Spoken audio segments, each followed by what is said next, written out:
Selamat malam semuanya, apa kabar? Senang sekali saya Ajatul Ratna kembali hadir menjumpai Anda minggu malam. Anda yang sudah selesai makan malam, lagi beristirahat bersama dengan keluarga, seperti biasa. Kita akan berbincang malam hari ini, berbagai hal kita akan diskusikan, dan saya harapkan Anda dalam keadaan sehat. Saya pun demikian, senang sekali saya dapat kembali hadir, dan sesuai dengan janji saya, bahwa malam hari ini saya akan berbincang dengan satu narasumber. Kita ingin menggali lebih banyak lagi bagaimana perjalanan perjuangan pendidikan, karena bagi saya tidak ada yang tidak mungkin. Secara pribadi, saya meyakini, dan tentu saja Anda juga pasti setuju, pendidikan merupakan jalan untuk kita bisa merubah keadaan. Dan hak setiap anak Indonesia untuk bisa mengenyam pendidikan yang layak, dan semua juga punya hak untuk bisa meraih cita-cita. Tapi semua orang punya jalan sendiri-sendiri. Ada mereka yang dengan begitu mudah bisa difasilitasi oleh keluarga, tapi ada pula mereka yang harus berjuang, meniti satu tangga demi tangga untuk bisa mencapai apa yang diharapkan. Saya pribadi punya cerita di mana saya sebagai orang kampung bicara tentang pendidikan tinggi itu awalnya hanya sekedar mimpi.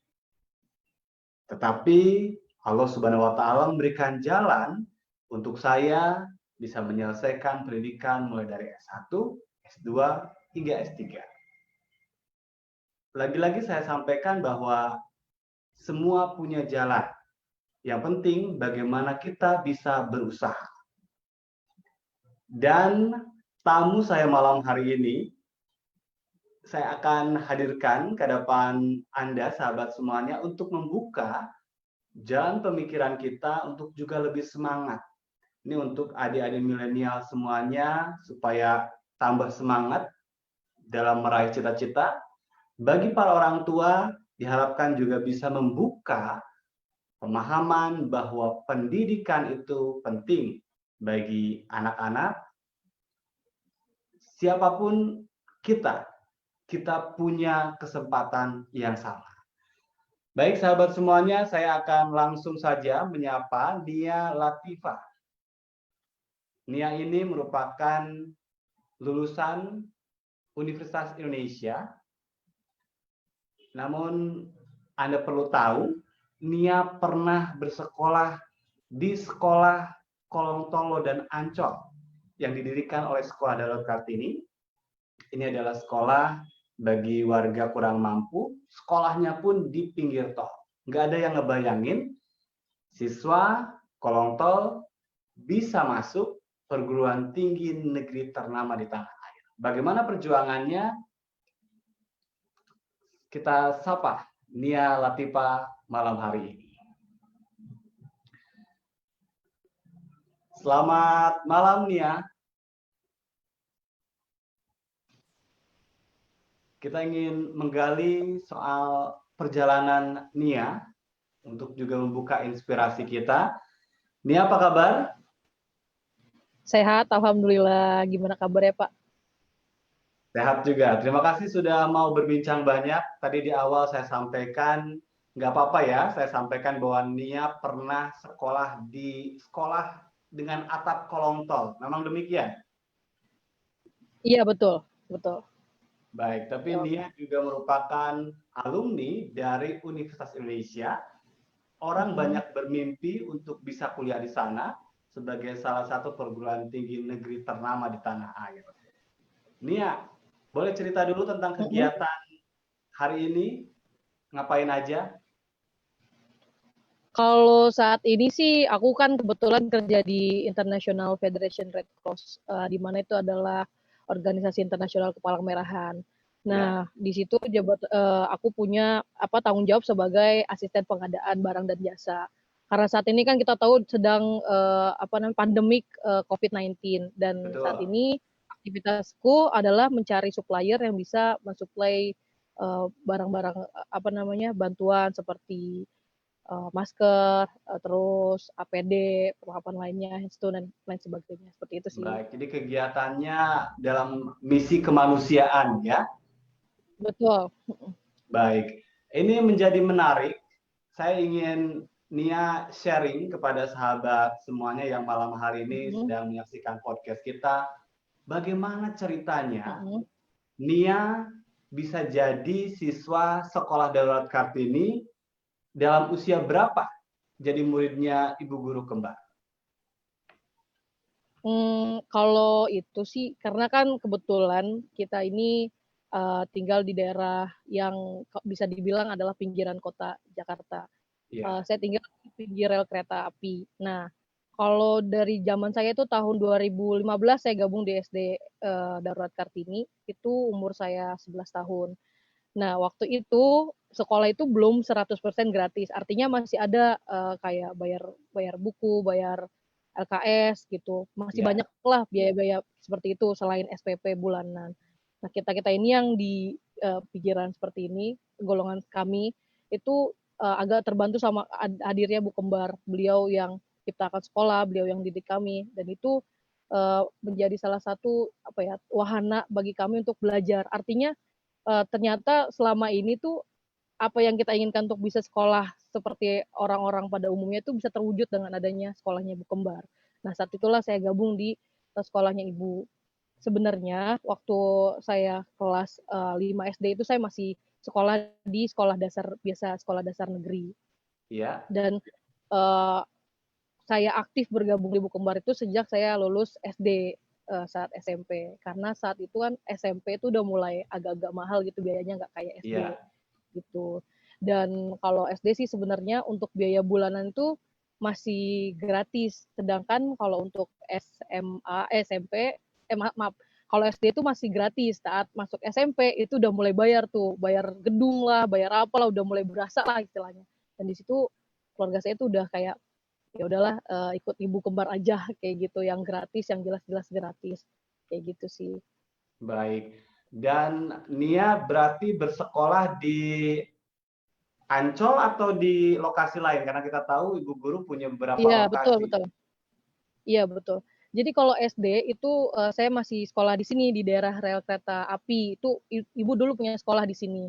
Dan nggak cuma saya, banyak banget anak-anak di daerah sini tuh yang sekolah juga di sekolah tersebut gitu. Jadi emang kita tuh benar-benar senang banget karena ada Ibu, kita bisa ketolong, bisa sekolah dengan selayaknya sekolah dasar pada umumnya gitu, Pak.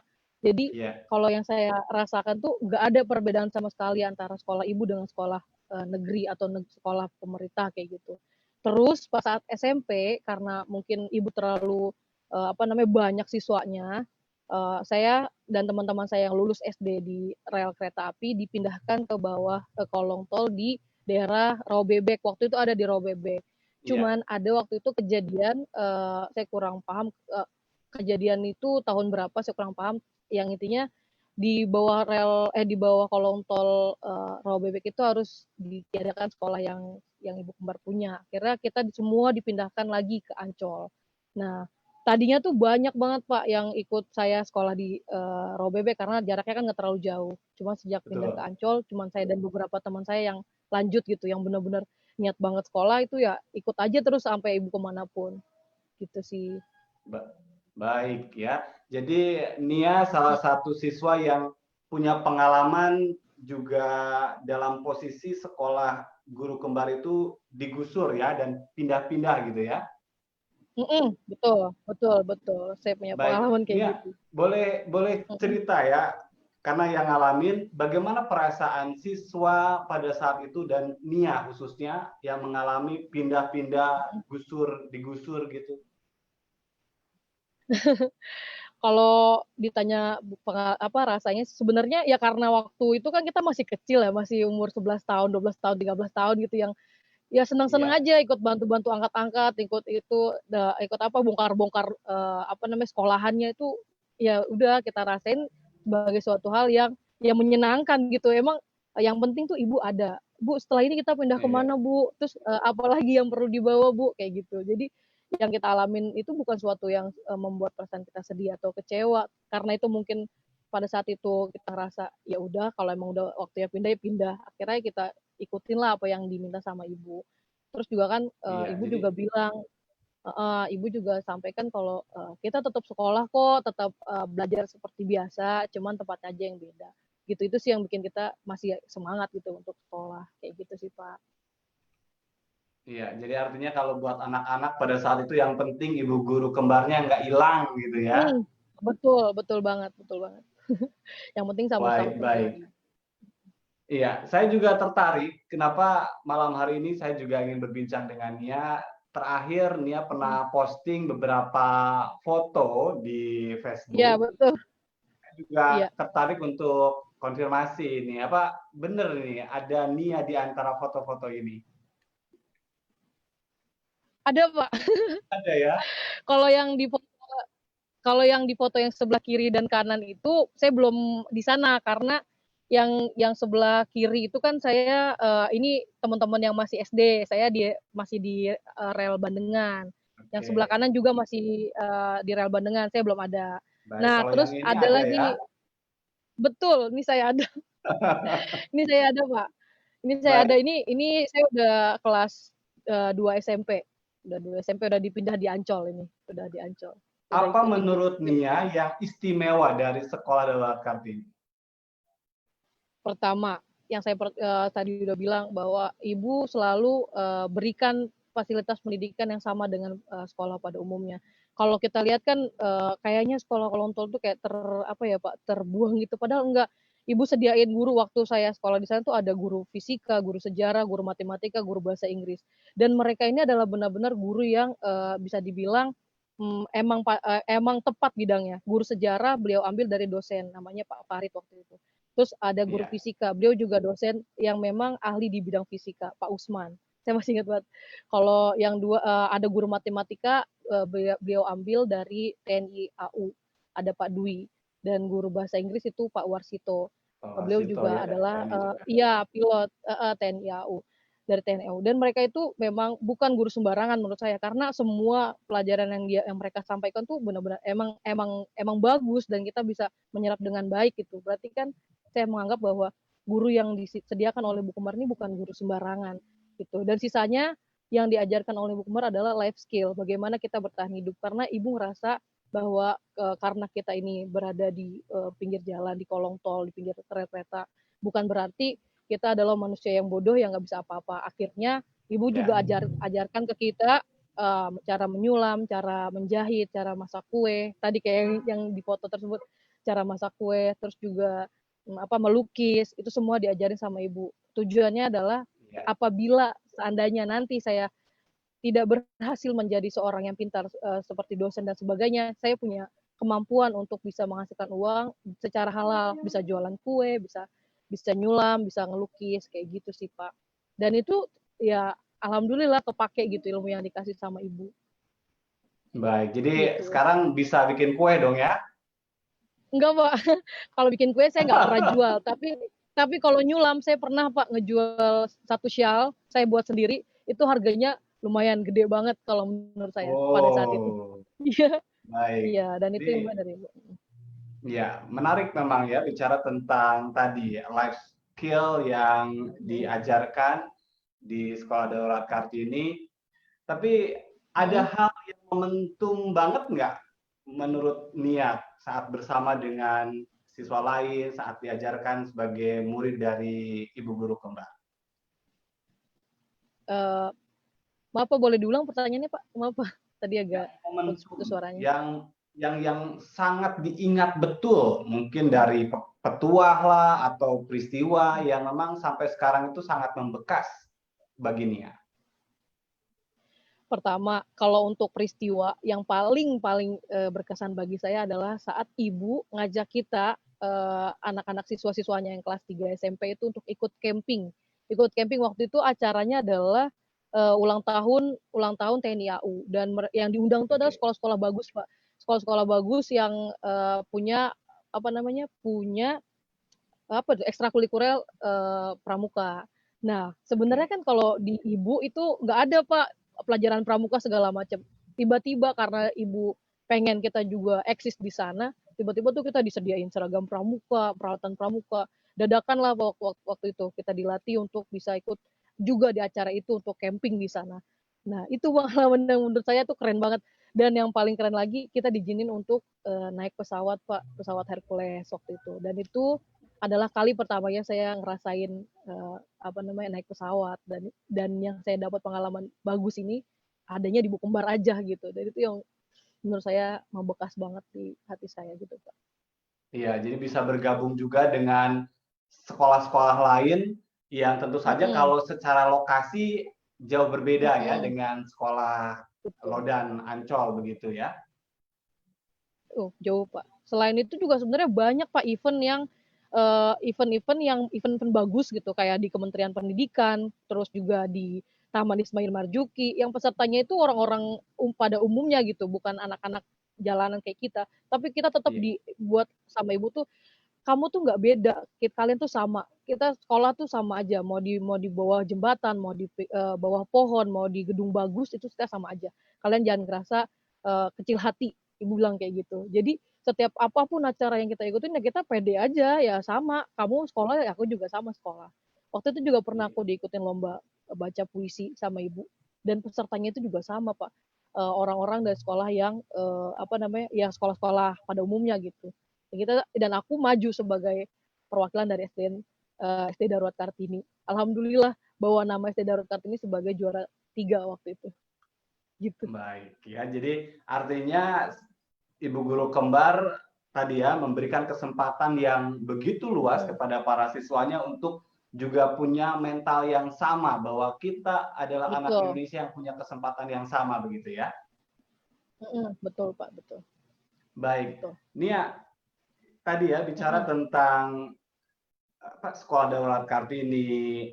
Kalau secara mental apa yang membuat Nia ya memang tidak banyak yang bisa tadi ya dalam konteks percaya diri bahwa aku tuh sama begitu. Apa yang membuat Nia punya Mm-mm. kepercayaan diri?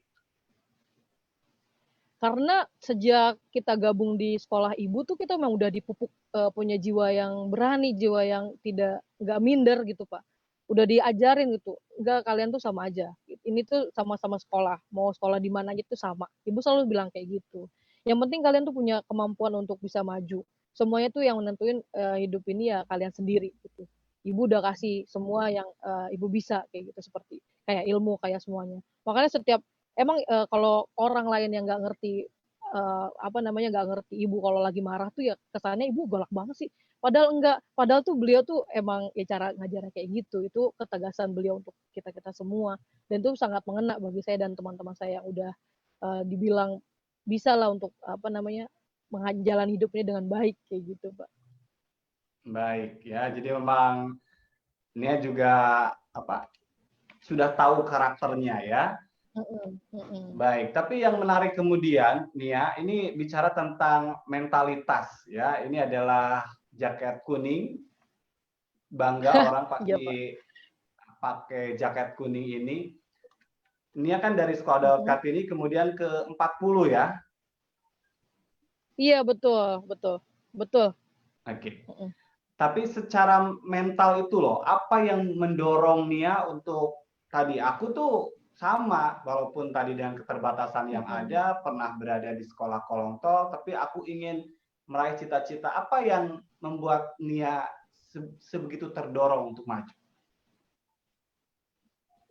Kalau itu sih dasarnya dari emang aku ngeliat keluargaku yang seperti ini, Pak. Jadi aku menyadari bahwa nggak ada yang bisa mengangkat derajat keluargaku selain ilmu. Kalau menurutku selain ilmu yang aku punya. Kalau dilihat kan kalau ada orang yang bilang tenang aja lah, lu nggak usah sekolah bagus-bagus karena orang tua lu kaya atau segala macam. Nah, kalau menurut kami, saya dan saya pribadi itu nggak ada hal yang seperti itu. Makanya yang perlu dikejar itu emang harus ilmu, saya harus berilmu supaya saya bisa mengangkat derajat orang tua, supaya saya bisa terbebas dari keterpurukan ini, supaya keturunan saya nggak ada yang ngalamin hal yang sama seperti yang saya alami. Kayak gitu sih, Pak. Terus gimana perpindahan saya? ke SMA 40 juga sebenarnya itu semua dibantu sama ibu guru kembar kayak gitu Pak. Oke. Jadi Nia bisa sampai ke SMA Negeri 40 juga ada peran dari guru Mm-mm. kembar gitu ya. Betul, betul Pak. Baik. Nia, Kalau mm-mm. Mm, ya silakan. iya Pak. Nggak, saya tadi mau cerita gimana caranya. Waktu itu terakhir kali kita pindah dari kolong tol Ancol ke lapangan Kampung Muka. Nah, itu Oke. karena ada kejadian kebakaran waktu itu di Jembatan 3. Itu kejadian kebakaran yang gede banget, akhirnya semua pemukiman yang ada di bawah kolong tol itu harus harus nggak ada gitu. Termasuk sekolah saya Betul. waktu itu yang di Ancol. Nah, pada saat itu entah waktu itu saya kan nggak tahu itu beliau tuh apa dan uh, kenapa dia ke situ. Jadi ada orang dari dinas, entah kalau nggak salah sih beliau adalah orang-orang dari kelurahan, kelihatannya pakaian-pakaian dinas gitu Pak, datang ke sekolah. Ya. Dia mencari anak-anak yang benar-benar mau sekolah negeri dan punya ijazah negeri gitu Pak. Akhirnya ibu minta saya dan beberapa teman, ditanya, kamu mau mau sekolah di negeri atau enggak kayak gitu. Terus aku tanya, gimana Bu bayarannya, terus seragamnya, bukunya. Nah, si bapak ini dengan lantang bilang semuanya akan kita tanggung kalau memang kalian mau kayak gitu. Akhirnya ya dengan atas izin ibu guru kembar, kita juga minta izin Pak, nggak sembarangan minta, gimana Bu, apa boleh kita pindah ke sekolah negeri, apa nanti ibu lupa sama kita gitu. Kata ibu, ya nggak bakal, saya mah nggak bakal lupain kalian, yang ada juga kalian mungkin yang lupain ibu gitu. Pokoknya intinya ya seneng lah Pak, akhirnya kalau ibu izinin ya bolehlah saya sekolah sana ibu ya. Ya akhirnya berangkatlah kita, dan aku tuh berenam waktu itu pindah ke Oh, sekolah berenam SMP dia dari negeri. SDK ke Iya, 40 itu ya. iya, betul. Enggak ke 40 Pak. Jadi SMP dulu, karena kan kita nggak punya ijazah SMP. Oh SMP dulu, iya, akhirnya iya. iya betul. Karena ada beberapa yang emang ujian SMP-nya itu di negeri lain, dan saya dan 6 teman saya itu dimasukkan ke SMP negeri dulu, baru Iya. ujian. Itu waktu itu Karena dulu saya ingat memang banget, bisa dititipkan per rayon ya. betul. Nah, waktu itu Iya. saya dititipkan lah ke SMP negeri tuh di situ. Belajar cuman saya ngerasain pertama kali, Pak. Ini saya nggak mau sebutin SMP mana. Jadi pas pertama kali kita gabung di SMP tersebut, semua teman-teman tuh kita diumumin sama kepala sekolahnya. Ini adalah anak-anak yang sekolah di kolong tol, bla bla bla. Ceritain lah latar belakang kita pindah ke sini karena bla bla bla. Nah, mereka tuh kayak underestimate gitu, kayak ih anak SMA anak ini, terus ya kita ya bodo Oke. amat mau iya kayak gitulah. Saya juga sempat di apa namanya dipandang sebelah mata sama beberapa guru di sana, cuman kita bilang, Oke. aku sih bilang ke teman-teman, nggak usah minder, kita tunjukin kalau kita bisa, kita tunjukin dengan prestasi. Dan alhamdulillah Pak, dari 6 teman saya itu, saya dan 3 teman saya itu pernah diminta untuk jadi mentor atau jadi tutor pada saat bimbingan belajar pas mau ujian. Nah itu membuktikan bahwa kita tuh nggak ada bedanya sama sama anak-anak negeri yang udah sekolah 3 tahun atau sekolah dari SD yang sudah benar-benar SD yang terpadu gitu. Kita sama aja, dan itu terbukti pas saat saya menjadi tutor tuh saya bilang, nggak ada bedanya kan kamu yang udah 3 tahun dengan kita yang baru beberapa bulan di sini. Aku bilang kayak gitu. Nah dari situ baru mereka sadar bahwa, dan minta maaf sih pas saat itu juga beberapa guru yang underestimate dengan kita tuh minta maaf ya, kita udah pernah pernah nyepelein kemampuan kalian karena kita nganggap tuh kalian kayak gimana gitu, wah tol, anggapannya adalah segala macam kayak gitu sih. Baik, ini Kayak menarik gitu. ya. Jadi pindah sekolah dari sekolah kolong tol dianggap nggak bisa apa-apa, tapi jadi mentor justru untuk anak-anak di sekolah negeri tempat ujian itu ya. Betul, betul Baik. Pak. Nah Ini ya, setelah lulus, gimana Pak? ya terus. Nah setelah lulus kan lumayan lah, nilaiku nggak jelek-jelek banget. Akhirnya disaranin, ada salah satu guru yang aku suka banget cara dia ngajar, karena cuman dia yang menurutku nggak pernah nganggap kita tuh beda. Akhirnya dia pas aku balik lagi, aku pengen sekolah lanjut Bu. Aku cerita sama dia, aku pengen sekolah, tapi di mana ya Bu kira-kira dengan nilaiku yang yang nggak setinggi banget gitulah, yang segini. Ya. Terus ibu itu menyarankan, coba kamu ke SMA 40. Bisa bisa beasiswa nggak ya Bu? Karena aku tahu sekolah SMA tuh pasti biayanya lebih mahal lagi dari SMP. Betul. Bisa beasiswa nggak Ibu? Kata dia, coba kamu ajukan aja, cari bagian BK, terus minta tolong dia. Nah, akhirnya dari beliau lah, akhirnya aku ke SMA 40. Gitu, Pak. Baik, ini banyak perjalanan, banyak sekolah, banyak orang yang ditemui, tapi saya melihat Nia selalu hadir, datang, dan bangga menjadi anak SDK. Kenapa? Karena saya nggak mau dibilang kacang lupa kulit atau udah enak lupa ibu guru gitu. Saya nggak mau dibilang kayak gitu. Makanya saya sempat lost kontak sebenarnya pas saat dari SMP ke SMA itu saya sempat lost kontak dengan ibu. Saya pernah kirim email ke ibu, saya pernah kirim Twitter ke ibu sekedar untuk menyampaikan betapa saya kangen banget sama ibu. Dan akhirnya pertama kali ibu undang saya itu pas acara buka bersama Pak, buka bersama di sekolahnya ibu yang di belakang kolong tol Ancol tuh tahun berapa ya? Iya, Saya betul. diundang ke sana. Nah itu kali pertamanya saya dihubungi lagi sama ibu Nia, kamu datang ya ke acara ibu tuh luar biasa Pak, senang banget. Akhirnya saya bisa ketemu ibu lagi kayak gitu sih Pak. Dan saya Baik. berusaha untuk selalu hadir di acara ibu. Apa menurut Anda ya arti dari guru kembar buat Nia? Kalau kalau menurutku sih beliau malaikat penyelamat sih Pak. Andai aja waktu itu ibu nggak ada, mungkin ya udah selesai kita sampai SD aja udah beres. Kayak gitu sih menurutku. Oke, baik. Tapi kalau bicara tentang tadi mentalitas, saya tertarik bahwa memang Mm. kita tahu Nia juga pasti sangat paham bagaimana lingkungan sekitar begitu kan dengan tingkat ekonomi masyarakat di sekitar Kolong itu kan tidak semua orang punya kepercayaan diri yang tinggi dan terdorong untuk tadi Hmm. untuk maju. Ada nggak yang bisa Nia sampaikan? Intinya sih jangan pernah nyerah dengan keadaan. Mau itu susah maupun itu terpuruk, jangan pernah menyerah karena setiap ada keinginan tuh pasti akan ada jalan sesuai yang disampaikan di dalam hadis dan Al-Quran. Aku percaya tentang hal itu. Jadi bagaimanapun keadaan kalian, teman-teman semua, bagaimanapun kondisi ekonomi keluarga teman-teman semua, jangan sampai hal itu membatasi mimpi kalian. Seandainya kalian punya mimpi, ya kejarlah itu sampai sampai terwujud gitu. Jangan menyerah aja sih. Baik, ini saya ingin minta cerita juga, Nia. Kita tahu bahwa dia pernah menulis ya secara ekonomi keluarga itu Senin Kemis lah begitu ya. Saya juga pernah mengalami hal yang sama begitu kan sebagai orang desa yang pengen juga tetap kuliah begitu. Bagaimana Nia bisa bertahan menyelesaikan studi yang kita tahu walaupun secara pembiayaan memang gratis, tapi kan hari-hari tetap harus ada begitu. Betul.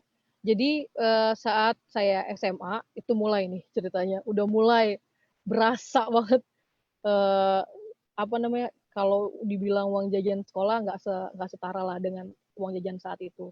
Saya mensiasati saya harus bawa bekal dari rumah atau saya puasa.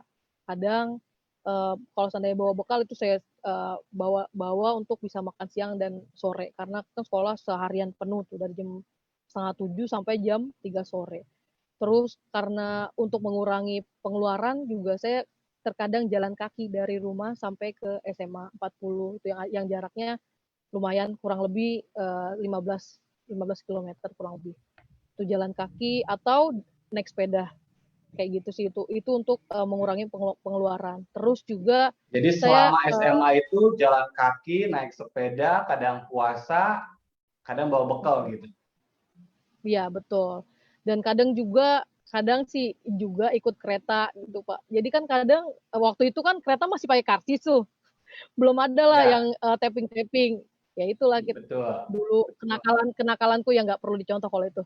Jadi ikut kereta sampai ke Angke, turun di Angke jalan kaki ke rumah itu lebih lebih dekat daripada saya jalan dari rumah ke sekolah. Terus juga selain itu juga saya ikut bantu ibu untuk jualan nasi uduk, jualan nasi goreng. Terus di sekolah juga sering sering ikut lomba-lomba yang kira-kira menghasilkan ada duitnya kayak gitu sih Pak. Sering aku ikut lomba-lomba kayak gitu. Itu bisa menutupi keadaan ekonomi kayak gitu Pak. Baik.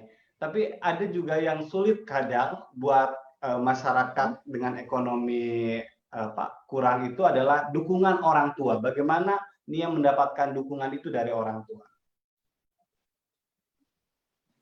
Alhamdulillah sih kalau ayah, bapak saya tuh orangnya, apa namanya, karena kan beliau juga sempat sempat punya cita-cita yang tinggi. Beliau tuh dulu pengen banget ikut, kerja di, apa namanya, perusahaan pesawatnya Pak Habibie dulu, cita-citanya seperti itu. Oke, Cuma Dirgantara karena ya. keadaan ekonomi orang iya betul, karena keadaan orang tuanya yang juga sama seperti yang saya alami, akhirnya beliau putus sekolah sampai di SMK. Nah, karena, apa namanya, ada hal yang tertanam dalam diri aku bilang sama bapak, saya mau S1, saya mau sampai kuliah, saya nggak mau sampai di SD aja, saya nggak mau sampai di sini aja, aku bilang gitu. Kata bapak, ya udah kejar, kejar apapun caranya, bagaimanapun caranya, yang penting kamu bisa sekolah kayak gitu. Akhirnya kalau bapak seperti itu, tapi kalau ibu, aduh gimana dong kuliah kayak gimana, sampai sempat kayak gitu, kita aja masih kayak gini. Cuman aku yakinin ibu, tenang bu, aku bakal kejar beasiswa, aku bakal cari cara supaya sekolahku ini gratis semua. Dan alhamdulillah Pak, sejak SMA, tadi kan saya jelasin tentang cara saya bersekolah dan cara saya untuk Iya. mengatasi pelajaran, buku-buku, terus juga biaya sekolah itu juga saya benar-benar saya cari gimana caranya supaya bayarnya itu benar-benar minimal. Akhirnya ya saya minta tolong sama guru BK yang tadi sesuai dengan arahan guru saya di SMP. Coba temuin guru BK-nya. Saya temui guru BK, saya gimana caranya Bu supaya saya bisa sekolah tanpa uang SPP, tanpa segala macam. Beliau mensyaratkan segala macam. Salah satu syarat yang nggak boleh dilewatkan adalah nilai. Saya nggak Oke. boleh dapat nilai di bawah KKM. Itu yang kalau seandainya nilai kamu satu pun ada yang merah, selesai kita sampai di sini nih ya. Gitu Pak. Jadi ya udah saya harus benar-benar sekolah, saya harus benar-benar dapat nilai yang nggak boleh jelek kayak gitu. Terus juga setiap lomba apapun kalau kamu bisa kamu ikut supaya kita nggak sia-sia sekolahin, kita nggak sia-sia ngeluarin uang buat kamu. Jadi kalau saya lihat sih mereka ibu-ibu apa namanya guru BK saya ini entah caranya bagaimana, bener Pak, itu pokoknya semua biaya pendidikan saya di situ ditolong sama beliau. Mungkin Oke. mungkin kebijakan dari sekolah atau apa namanya segala macam saya nggak tahu. Pokoknya intinya saya di situ tuh sampai sampai selesai udah nggak bayar kayak gitu. Baik. Itu di SMA. Masih ada yang berjasa sebagai pahlawan. Bagaimana Betul, pada saat di perguruan tinggi bertahan 4 tahun itu bukan waktu yang sebentar. betul Pak. Nah, ada selain guru BK itu ada guru matematika yang juga saya baru tahu kalau beliau memperhatikan saya. Saya tahu beliau saat kelas 3 SMA. Jadi kelas 3 saya baru ketemu beliau nih Pak, guru matematika ini. Beliau berpesan ke saya, entah kenapa kayak beliau tuh ngerasa saya ini dia apa beliau nyayang saya Pak. Padahal saya baru tahu baru kenal beliau tuh di kelas 3 itu aja. Beliau Iya. bilang ke saya, "Nia, ini nanti pas saat kamu diterima di UI, anggaplah bapak ini sebagai terserah mau sebagai abang, terserah mau sebagai orang tua, kakak atau adik kamu terserah. Yang penting saat kamu ngerasa kesulitan jangan sungkan untuk bilang sama bapak." Dia bilang kayak gitu, Pak. Siapa Dan nama akhirnya guru itu? boleh sebutin, Pak. Saya Boleh. Itu males. kan guru dan tadi ya yang menolong Nia sampai Iya, hari iya. ini. Namanya Pak Yan Rizal, Pak. Beliau masih sebagai guru SMA 40 masih. Nah, beliau yang berpesan seperti itu. Terus juga pas saat sebenarnya nih Pak, di akhir kelulusan saya udah diterima di UI, saya tinggal ambil ijazah. Pas saat ambil ijazah, wali kelas saya tuh bilang, "Nia, kamu tuh masih punya utang. Kurang lebih ada 3 juta sekian lah, 3.500.000." Nunggak Pada ya. saat itu iya. Dan saya kaget, "Itu utang apa ya, Bu?" Ya pokoknya catatan ini kamu ada utang segini, kamu nggak bisa ambil jasa kalau ini belum lunas, kayak gitu. Terus saya bingung kan, ya ampun duit segitu kan banyak banget. Nah, bapak bapak Pak Ian ini langsung nyamperin saya, "Kenapa nih, Bapak lihat dong nilai kamu." Aku bilang, "Belum dikasih Pak." "Kenapa?" "Karena masih banyak tunggakan." Oh gitu, udah gitu doang Pak. Akhirnya nggak lama kemudian saya dipanggil ke ruang guru. Nia nih tolong dong ambil jasa kamu. Dan beliau, ya kayak gitulah pokoknya. Akhirnya saya dapat ijazah itu dari beliau. Pas saat saya kuliah pun demikian Pak. Eh, Mungkin kalau sekarang laptop atau notebook itu apa ya, gampang lah ditemuin, gampang dibeli. Terus smartphone juga udah canggih, udah bisa Iya, dipakai buat segala macam.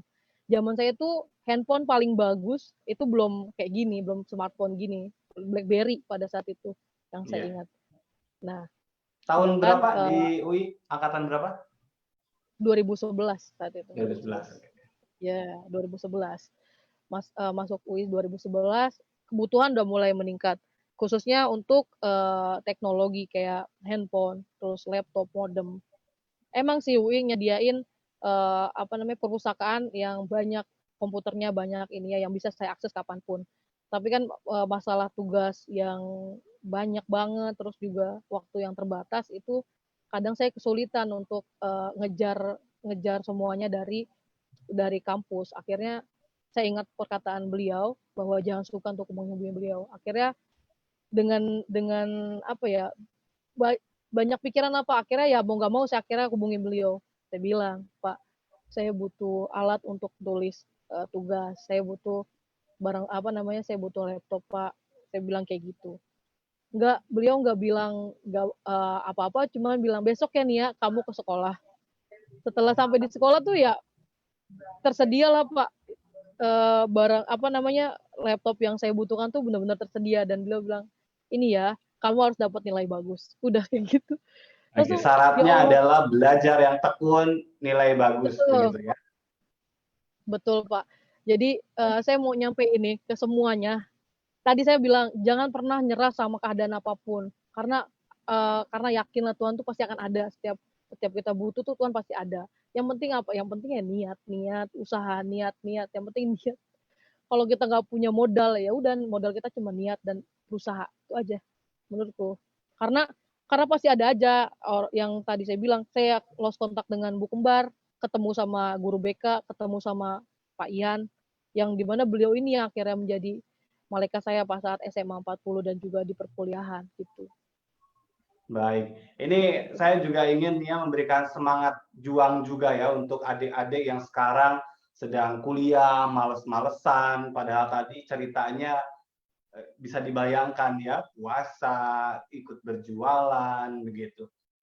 Apa Nia yang mungkin Nia bisa sharing juga untuk tadi ya, dalam kondisi yang ya kita anggap memang tadi prihatin lah kita itu ya, untuk bisa meraih cita-cita kita punya banyak pengorbanan. Iya, jadi apa ya? Kalau kalau untuk share sih, eh, sebenarnya kan setiap manusia itu diciptakan beda-beda ya Pak. Ada yang tipenya kayak saya nggak mau nyerah dengan hal apapun. Tapi kalau kalau saya bilang seandainya kalian memang pengen maju dan orang tua kalian kurang kurang mampu, itu jangan jangan nyerah. Apalagi sekarang tuh gampang banget. Yang penting punya ilmu, mau belajar itu aja sih.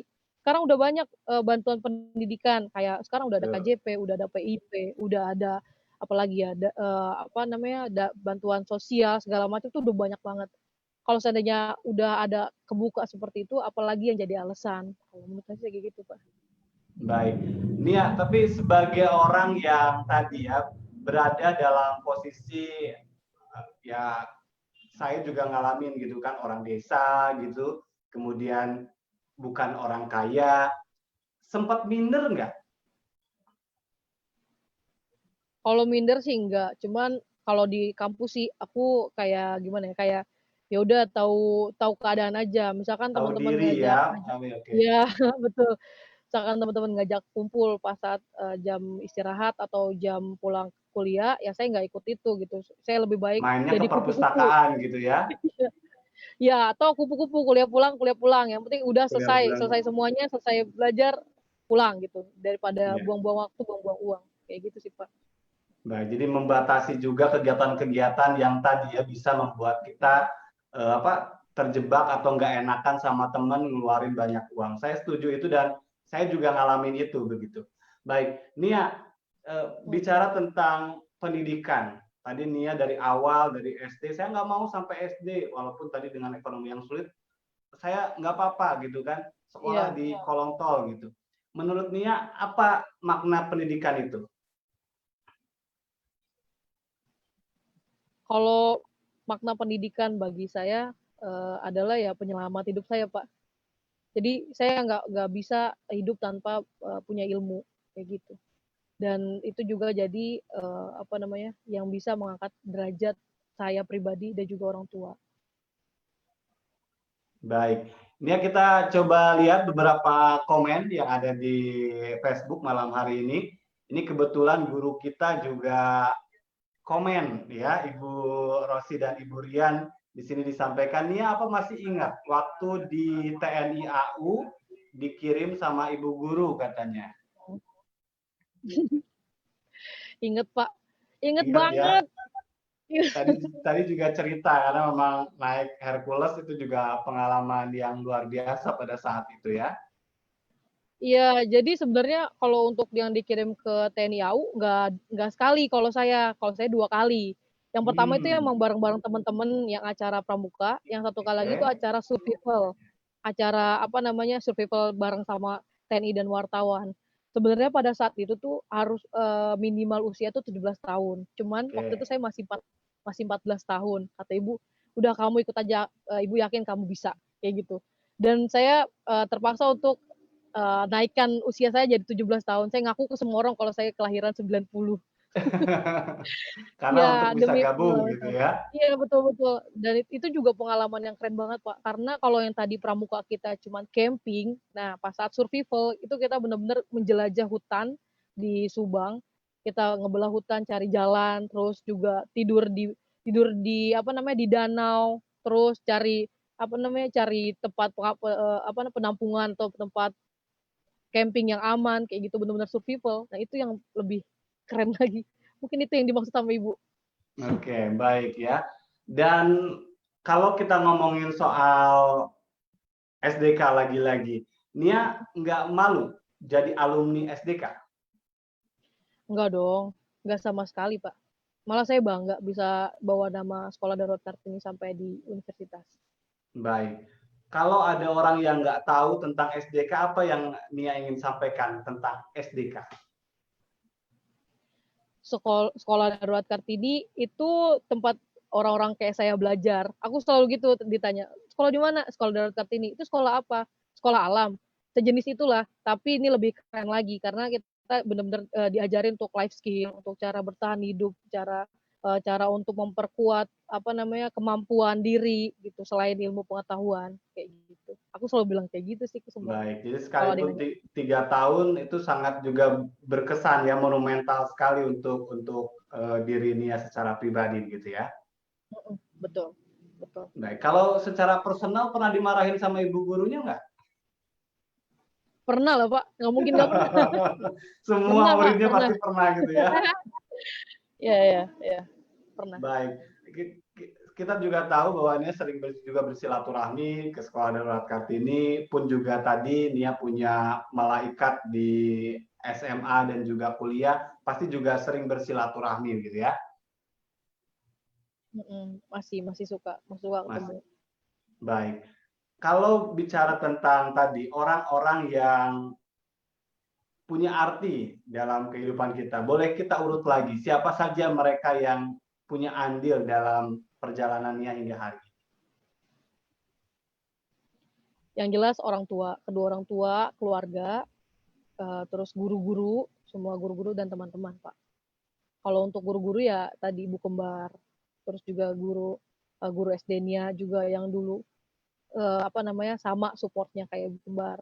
Terus juga guru SMP yang tadi sudah menyarankannya untuk terus sekolah, untuk pilih SMA 40 dan ketemu di SMA 40 ketemu 2 orang guru, Bu Bu Endang sebagai guru BK dan juga Pak Ian sebagai guru matematika gitu Pak. Apa yang ingin Anda sampaikan untuk mereka nih? Terima kasih banget karena terima kasih banyak untuk ibu, ayah, keluarga, Bu Kembar, Bu Endang, Pak Ian, dan semuanya guru-guru yang pernah ngajarinnya.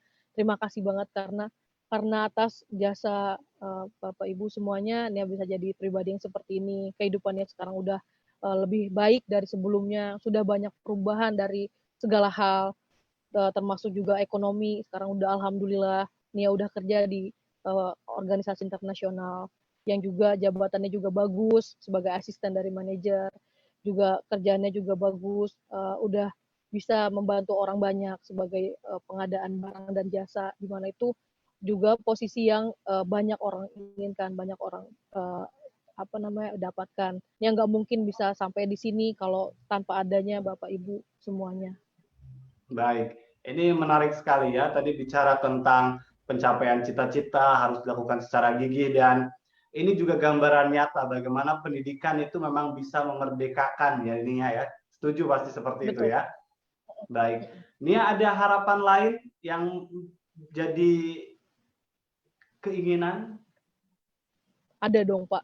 Setelah lulus dari S1, saya nggak mau berhenti di S1. Saya masih mau ngejar S2 dan S3. Ya ini yang belum terrealisasi. Mudah-mudahan segera terrealisasi. Iya, mudah-mudahan saya doakan ya. Jadi saya ingin juga Amin, ya cerita Allah. sama Nia, pada saat saya berhenti di S1, saya punya jeda kurang lebih 5 tahun dari S1 ke S2. Jadi kita kerja dulu, ngumpulin biaya, baru setelah dirasa mapan, lanjutkan karena kita setuju bahwa tadi ya tidak ada yang tidak mungkin begitu. Baik, Nia, tapi kalau Betul. bicara tentang lagi-lagi soal pendidikan hari ini, kita sedikit agak ngelihat saudara-saudara kita yang membutuhkan ya, yang memiliki apa keadaan yang mungkin bisa saja sama seperti yang Nia dulu alami begitu. Apa yang Nia harapkan mungkin dari pemerintah kah untuk mereka atau seperti apa? Kalau dari pemerintah, terima kasih banget karena pemerintah saat ini udah banyak mengeluarkan mengeluarkan perannya untuk pendidikan. Menurut saya itu udah alhamdulillah banget karena banyak perubahan dari zaman saya SD, SMP, SMA itu masih bayar, sekarang SD, SMP, SMA sudah gratis dan juga semuanya termasuk juga buku-buku itu udah terima kasih banget. Tapi terus juga kayak biaya pendidikan lainnya seperti KJP, PIP, terus juga bidik misi itu juga peran pemerintah menurut Nia tuh udah bagus banget dalam hal pendidikan tuh udah ngebantu kita semua. Jadi di sini yang lebih Nia tekankan adalah teman-teman semua yang ngerasa bahwa ekonomi kurang berada dan juga ekonomi di bawah rata-rata itu jangan pernah menyerah, jangan pernah mengeluh. Kalau seandainya nggak bisa, nggak ada orang yang nggak bisa. Cuman ada satu orang yang itu orang yang nggak mau. Nggak mungkin orang nggak bisa. Kalau mereka mau pasti semuanya akan bisa. Kayak gitu. Semua jalan untuk pendidikan tuh udah gampang. Pemerintah udah kasih jalan seluas-luasnya. Udah banyak pendidikan yang gratis, nggak lagi bayar sepertinya dulu. Jadi teman-teman pasti lebih mudah untuk menjalani semuanya daripada zamannya dulu. Gitu. Jadi yang Iya, sekarang baik. jadi penekanan adalah semangat dari teman-teman. Jangan pernah menyerah. Iya, ya tadi ya kita banyak jalan, beda orang, beda jalan. Yang penting jangan manja, tetap kuat begitu ya. Setuju. Baik, Nia, terakhir ini karena waktu juga sebetulnya banyak hal yang ingin saya tanyakan, begitu kan sangat menginspirasi bicara tadi tentang bagaimana menjalani hari demi hari pada saat harus belajar. Ini juga memberikan pesan kepada anak-anak muda sekarang juga jangan leha-leha begitu kan. Karena tadi untuk setiap cita-cita harus ada usaha yang dibayar. Nia, terakhir apa yang menurut Nia menjadi pemaknaan kehidupan hingga hari ini sekalipun tadi masih banyak cita-cita tentu saja kita sebagai anak muda ya. Ya, betul. Kalau yang bermakna dari hidup saya sebenarnya ya karena saya adalah orang nggak mampu malah andai saja saya dari kecil udah dihadirkan kemewahan, mungkin jiwa yang seperti ini, semangat yang seperti itu nggak akan ada dalam diri saya. Mungkin semangat belajar, semangat untuk bisa sekolah tinggi itu nggak ada di diri saya. Dan karena saya adalah orang yang nggak mampu malah yang bisa membuat diri saya lebih baik seperti saat ini, punya semangat yang kuat seperti saat ini. kayak gitu. Jadi Iya. apapun yang teman-teman punya, apapun yang kalian punya ya nikmatin. Itulah yang terbaik yang Tuhan kasih untuk kalian. Baik, terima kasih Nia sudah berbincang banyak di Mari Ya Pak, Bicara malam sama-sama Pak. hari ini. Terima kasih untuk Terima kasih waktunya, sukses Fajar. selalu, sehat Ya. selalu, salam untuk Amin, keluarga. amin, Iya, amin. baik, terima kasih ya Nia ya. Terima Saya kasih Fajar tutup. sudah nonton. Iya, nanti kita Ya, bisa bertemu di lain kesempatan dalam beberapa kegiatan yang juga sering kita lakukan di Sekolah Darurat Kartini ya. oke. Baik, terima Ya Pak. kasih. Dan sahabat semuanya, itu tadi ya, apa yang disampaikan oleh Nia bisa menjadi gambaran bagaimana kita untuk bisa terus ya berkuat hati dalam mengejar sesuatu. Ada banyak orang yang mungkin tadi kalau ngelihat kondisinya, wah nggak mungkin banget gitu kan bisa sekolah. Tapi tadi selalu ada jalan untuk setiap keinginan kita. Jangan kita merasa diri kita itu ya sudah sampai di sini aja. Saya juga ingin bercerita tentang apa yang saya alami sebagai anak seorang petani dengan kondisi ekonomi yang biasa, dan di keluarga sendiri pun tidak ada yang kuliah, tapi keinginan hati untuk kuliah, kemudian mendapatkan pekerjaan yang jauh lebih baik, hingga akhirnya mewujudkan cita-cita sesuai dengan apa yang kita inginkan atas usaha kita. Dan itu semuanya tadi, pasti ada selalu jalan untuk setiap harapan-harapan itu, selama kita jujur, kerja keras, ya, pantang menyerah. Mudah-mudahan apa yang saya sampaikan dan Nia tadi share dalam perbincangan ini bisa menginspirasi kita semuanya. Lagi-lagi pesan ini juga disampaikan untuk adik-adik semuanya kalangan milenial untuk terus ya menjadi generasi-generasi yang kuat, terus belajar karena ini adalah era persaingan yang butuh peningkatan kompetensi secara pribadi sehingga Anda tidak cukup ya hanya puas dengan pencapaian Anda hari ini. Anda sudah selesai di SMA, Anda bisa bekerja terlebih dahulu, kemudian lanjut ke S1, setelah itu Anda bisa bekerja dulu, lanjut ke S2. Yang penting ada tadi kemauan kita untuk bisa mengembangkan diri. Karena hanya mereka-mereka yang terus sepanjang hayat meningkatkan kompetensi, mereka lah yang juga akan mengisi ya era kompetisi seperti sekarang ini. Sementara kalau mereka yang cepat puas, hanya di situ-situ aja, tidak mengupgrade dirinya, hanya mereka yang tadi akan tersisih. Saya berharap malam hari ini semuanya kita terpacu juga untuk para orang tua juga untuk bisa ya menyemangati anak-anaknya. Tadi disampaikan juga sudah banyak fasilitas-fasilitas yang diberikan oleh negara, tinggal bagaimana kita bisa juga memanfaatkannya. Tadi ya banyak fasilitas misalnya seperti beasiswa, tapi ya tadi harus pinter. Berarti kalau untuk pinter harus belajar. Jadi semuanya itu bisa menjadikan jalan bagi pencapaian cita-cita siapapun. Semua punya hak dan mudah-mudahan apa yang saya sampaikan bisa bermanfaat. Demikian perbincangan saya udahi di Mari Bicara. Kita akan bertemu lagi besok ya di waktu yang sama pada pukul 20.30 waktu Indonesia bagian Barat. Terima kasih sekali lagi untuk Anda semuanya yang sudah ikut berkomentar ya. Ini juga saya ucapkan terima kasih untuk Esti Twibi Adza ya. Salut banget Kak Nia, semoga bisa menginspirasi kami. Salam hormat ya, dan terima kasih buat teman-teman yang lain yang juga menyaksikan podcast malam ini. Selamat beristirahat, salam saya untuk keluarga, dan sampai jumpa.